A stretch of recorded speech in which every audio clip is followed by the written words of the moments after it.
Thanks for joining us. You're watching Newsline at noon. I'm Ju in Seoul. It's very good to have you with us. I'm Mark Broom. We begin with Pyongyang's latest provocation. North Korea fired 2 short-range missiles off its eastern coast on Monday morning, the second such launch in well under a week. For more on this launch and its implications on inter-Korean relations, let's cross live to our correspondent Hwang Sung-hee at Seoul's Unification Ministry. So, Sung-hee, what can you tell us? Good afternoon, Jinju Mark. South Korea's defense ministry remains on high alert after North Korea launched what appears to be 2 Scud-C short-range missiles into the East Sea at around 6:20 a.m. Korea time, which was about 6 hours ago.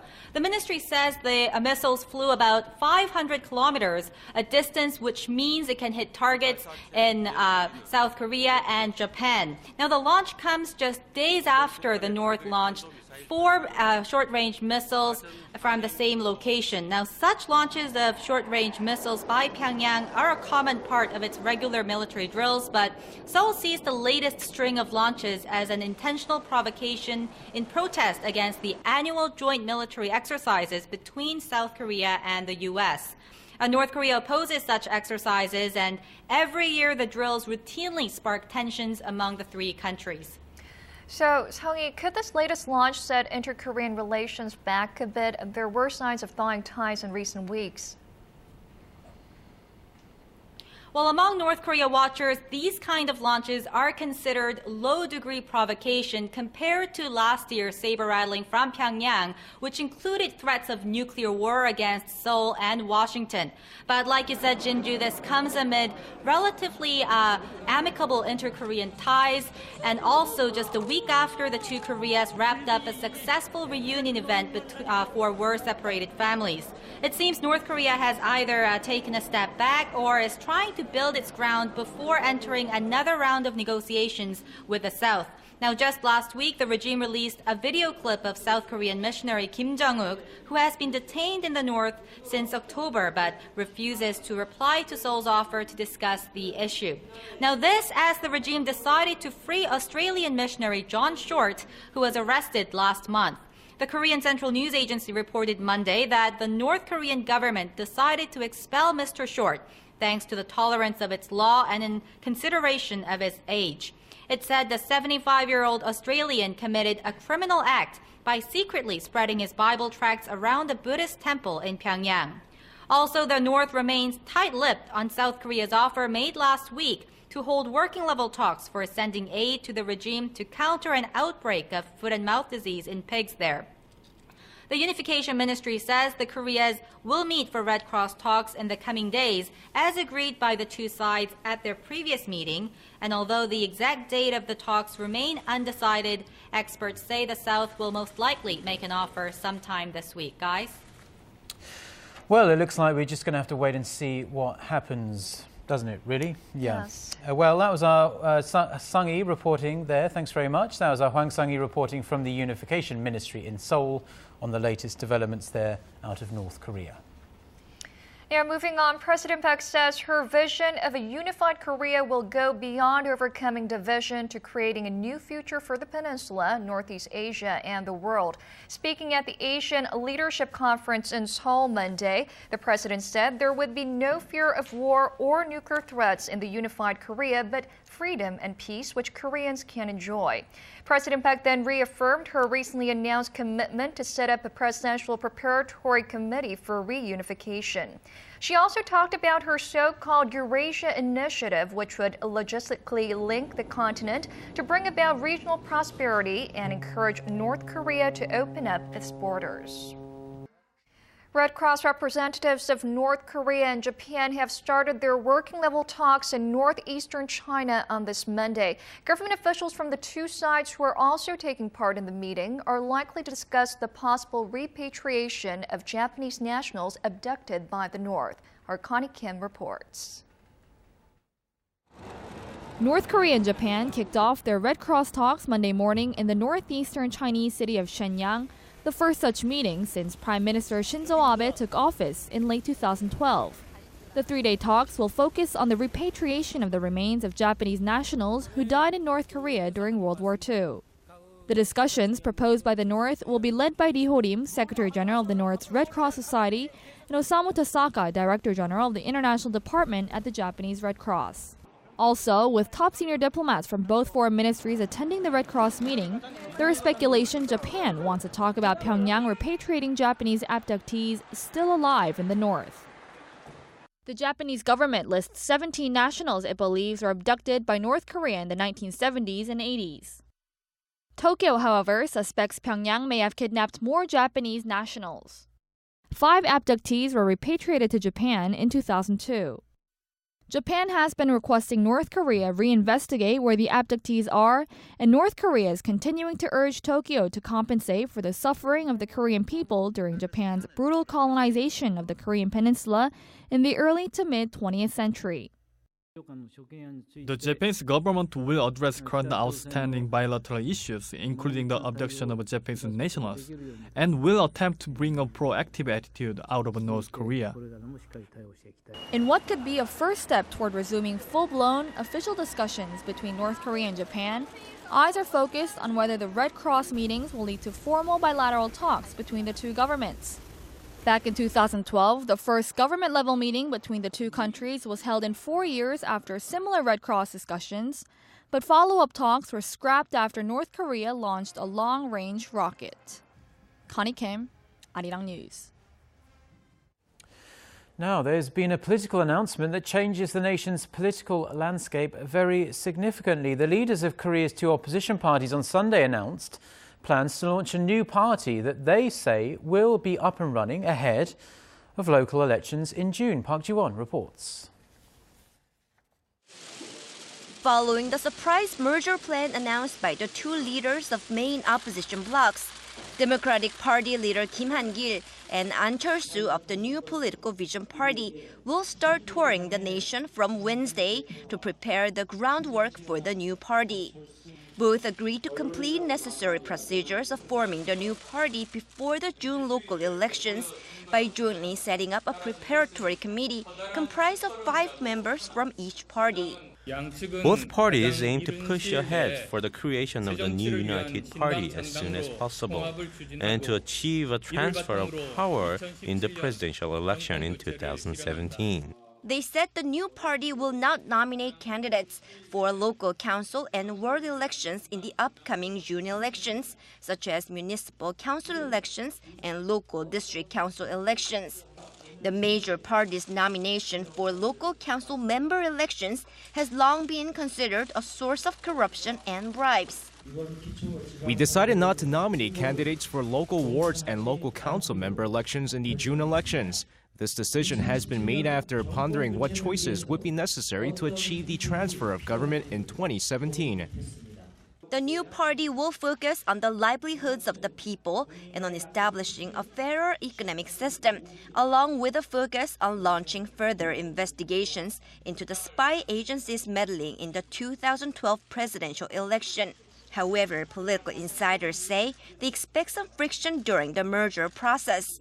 The announcement of the coalition came as a big surprise, especially considering An Chol-soo declared just a matter of weeks ago that he would launch his own new political party. An says he felt reassured about the merger plan when the DP decided to give up the controversial nomination system. The DP convened a general meeting of its assembly members on Monday to discuss future direction of the coalition. The ruling Saenuri Party denounced the merger, calling it collusion that is purely aimed at short-term political gain at the June elections. Park Ji-won, Arirang News. The ruling Saenuri Party will field 3 political heavyweights for the Seoul city mayoral race in the upcoming June local elections. Representative Jung Mong-jun, a former presidential candidate, officially declared his bid for the Seoul mayoral election on Sunday. The 7-time lawmaker, however, made it clear that he will not run for president in 2017 if he wins. Meanwhile, former Prime Minister Kim Hwang Sung-hee is set to throw his hat into the ring upon his return from an academic visit to the US. Former 2-term lawmaker Lee Hae-hun already announced her bid last month. The winner out of the 3 candidates in the ruling party's primary will face incumbent Seoul Mayor Park Won-soon of the opposition Democratic Party.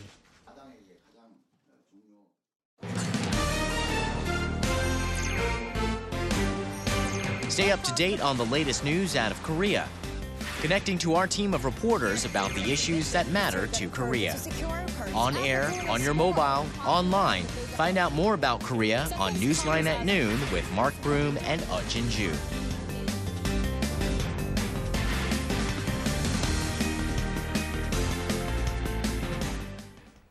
Citing preliminary figures from the World Trade Organization, China says it has replaced the United States to become the world's largest goods trader, while Korea has leapfrogged Japan to become China's #1 importer.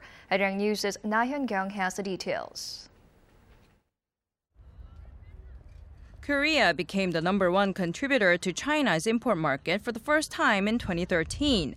This according to the Korea Institute for Industrial Economics and Trade, as well as the Korea International Trade Association. The agencies say Korea beating Japan for the position was possible due to China's growing demand for Korean electronics and manufacturing goods. Data shows Korea's share in China's import market jumped 0.07 percentage point to 9.2% in 2013 compared to 2012, while that of Japan shed more than 1 percentage point to 8.2%. The products China sought after the most from Korea were electronic integrated circuits. China imported more than $45 billion of ICs from Korea last year, a near 15% increase from the previous year.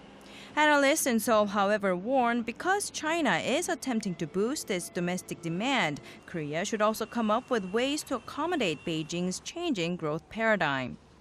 Meanwhile, Korea's trade balance remained in the black for the 25th consecutive month in February, according to Trade Ministry data. However, February's trade surplus of $926 million was significantly lower than the same month last year, when it stood at nearly $1.9 billion. Officials attribute the fall to economic crises in emerging economies, coupled with slower than expected recoveries in developed economic powerhouses. Na Hyun-kyung, Arirang News. Tens of thousands of doctors here in Korea are set to go on a nationwide strike starting next Monday in protest of the government's plan to allow hospitals to introduce telemedicine services and set up for-profit subsidiaries. The government, however, says it won't just sit and let a medical crisis unfold, vowing to deal with the strike using all legal means available. UDN has the story. With an overwhelming yes vote of almost 80%, the Korea Medical Association has decided to go ahead with a nationwide walkout from March 10th. The protest is the first in 14 years, and given that over half of all practicing doctors nationwide participated in the vote, it could potentially deal a huge blow to the medical industry and to patients in need of medical services. Doctors in Korea are furious about a government plan announced late last year to introduce telemedicine and for-profit hospital subsidiaries. They're concerned such measures lay the groundwork for privatizing medical services. Doctors are feeling extremely desperate given the reality they are facing. So many will voluntarily take part in this strike. The Ministry of Health and Welfare is trying to reassure the public that the strike will not lead to that much inconvenience, given that they expect the participation rate to only be in the 20 to 30% range. The government has also vowed to take legal measures against those who take part in the strike. We'll first order the hospitals to resume operations. If it does not do so, it will be suspended from all business operations for 15 days. Both the ruling and opposition parties have slammed the decision, calling on the Medical Association to call off the walkout for the sake of patients' health. But since both the government and the Medical Association are refusing to back down, not many are holding much hope for a compromise anytime soon. Yurian, Arirang News. Weeks have passed since Korea was first hit with a bird flu outbreak that has since led to the culling of millions of ducks and chickens. The issue had dropped out of the headlines just days before, but concerns are mounting that quarantine efforts have failed to completely eradicate the virus. Korea's Agriculture Ministry said Sunday that poultry are being culled at a farm owned by the National Institute of Animal Science in South Chungcheongnam-do Province after a duck was confirmed to have died from the H5N8 strain of the virus. This isn't the only case, as reports of another outbreak in the nation's southwestern South Jeollanam-do Province led to the culling of 70,000 birds.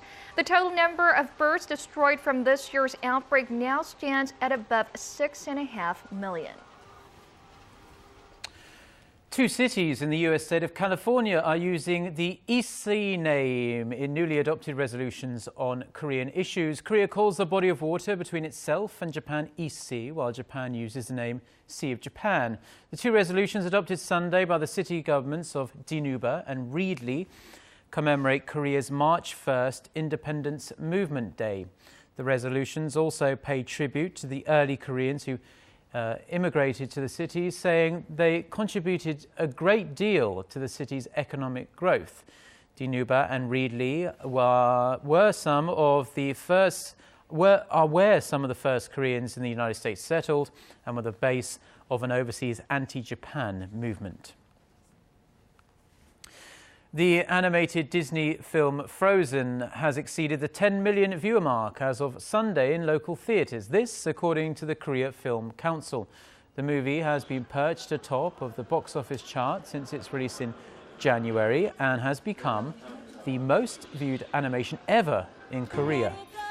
The soundtrack you're hearing now and related books to the film have also made the charts, driven by the popularity of the movie. The animated fairy tale musical is the story of a brave princess who goes on an adventure in search of her estranged sister, whose icy powers cast an eternal winter on the kingdom. Now, Samsung Electronics recently launched the world's first curved ultra-high definition TVs right here in Korea. The Korean tech giant is betting big on this cutting-edge technology, as our Paulie reports. Curved ultra-definition televisions, or curved UHD TVs, are this year's hot new trend in the consumer display industry. UHD TVs can support resolutions that are up to 4 times higher than traditional HD TVs. However, these premium features will come at a cost, with most models carrying a 20% premium. But Samsung Electronics says it's worth the added price, as the slight curve will give viewers unparalleled picture quality. We took LCD panels and realized we could bend them. With curved screens, we can implement an overwhelming immersive experience. TV manufacturers are hoping that UHD will become the new standard for the industry. And in order to ensure the trend doesn't lose momentum, Samsung says it has signed a number of deals with Hollywood firms such as Fox and Paramount to pump out UHD content. Meanwhile, hometown rival LG Electronics is teaming up with local cable providers to supply dedicated UHD programming. We're increasingly moving towards UHD TV, since it appears to be in the clear direction the market is moving in. In terms of content, it's much easier to make UHD content than it is for 3D TVs. Though these Korean tech giants currently have the lead in market share and technology, Chinese competitors are quickly closing the gap. But both companies are confident that unlike past consumer fads like 3D, this new era of UHD will make sure they stay ahead of the curve. Paul Yi, Arirang News.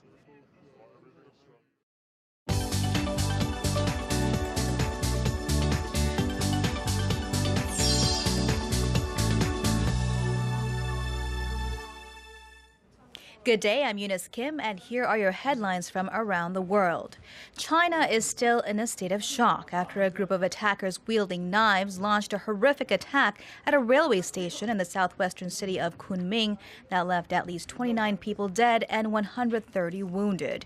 Makeshift vigils mark the spot where the attacks took place on Saturday, and Chinese authorities are pointing to a separatist group in the northwestern region of Xinjiang for what they are characterizing as coordinated terrorist attacks. China's Xinhua news agency reports police shot at least 4 suspects dead and captured 1. 5 others are still thought to be on the run.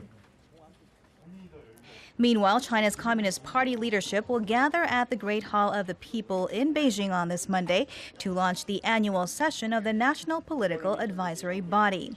Xinhua reports that among the topics on the agenda will be deepening reform, economic protection, and cultural progress. Environmental issues such as the lingering toxic smog will be addressed as well. And at least 85 people have been killed in northeastern Nigeria after suspected militants tied to the Boko Haram group ravaged a small village and detonated twin bombs in a nearby town. The terrorist network has been on a bloody campaign for Islamic rule in northern Nigeria for more than 4 years. Eyewitnesses of the village attack described armed men indiscriminately killing people, including women and children. It came after 2 bombs were exploded some 50 kilometers away in the densely populated town of Maiduguri, the birthplace of the Boko Haram network. And Warren Buffett's investment firm, Berkshire Hathaway, reported a record profit last year. Its full-year profit was up some 31% from the year before at $19.5 billion. In his annual letter to shareholders, Buffett signaled his plans to make more large acquisitions this year, saying that America's best days lie ahead. The so-called Oracle of Omaha also said he has no plans to leave the company anytime soon. And in the U.S. state of Colorado, a huge multi-car pileup has killed 1 person and injured dozens of others. The crash on an icy Denver highway is reported to have involved more than 100 cars, as the area saw heavy snowfall in the hours before the crash. Meanwhile, a massive winter storm system is headed for the U.S. East Coast, bringing sleet and snow with it. More than 1,500 flights have been canceled and nearly 3,000 delayed as the eastern half of the country prepares for the frigid conditions.